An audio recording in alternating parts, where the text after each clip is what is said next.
ఈ పరిసయ్యుడు యేసును తనతో భోజనం చేయుటకై ఆహ్వానించగా ఆయన అతని ఇంటికి వెళ్లి వారితో కూర్చుండెను. పిల్లలు వెళ్ళండి, నా మాట వినండి, వెళ్ళండి. పిల్లలు ఇక్కడుంటే ఏదో కలర్ చేస్తుంటారు. ఆమె ఎక్కడికి ఎందుకు వచ్చినట్లు నాకు తెలియదు.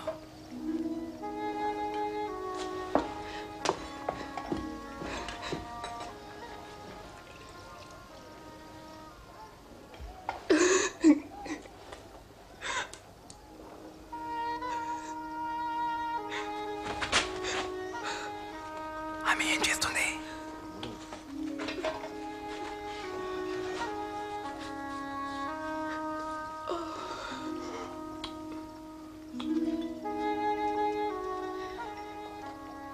ఆయన నిజమైన ప్రవక్త అయితే అతని పాదాలు తాకుతున్న ఆ స్త్రీ ఎలాంటిదో ఆయనకు తెలియదా?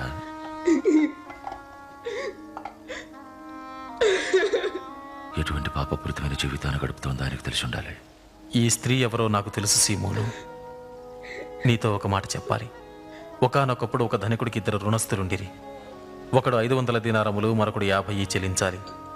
వారిద్దరూ చెల్లించలేని స్థితిలో ఉండగా ఆ ధనికుడు వారిద్దరిని క్షమించాడు. వీరిరువురిలో ఎవరు ఎక్కువగా ప్రేమిస్తారు? ఎవరికి ఎక్కువగా ఇచ్చిన వాణ్ణి నాకు తోస్తున్నది. సరిగా చెప్పావు. ఈ స్త్రీని చూడు. నేను నీ ఇంటికి వచ్చాను.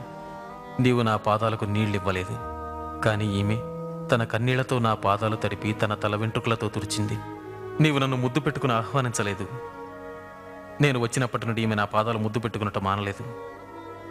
నీవు నా తలకు నూనె ఇవ్వలేదు. ఈమె నా పాదాలకు అత్తరు పూసి అభిషేకించింది.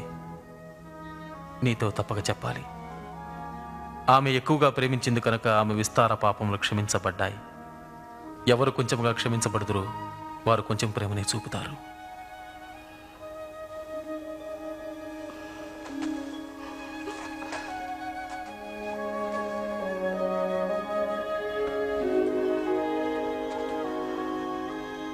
నీ పాపాలు క్షమించబడ్డాయి.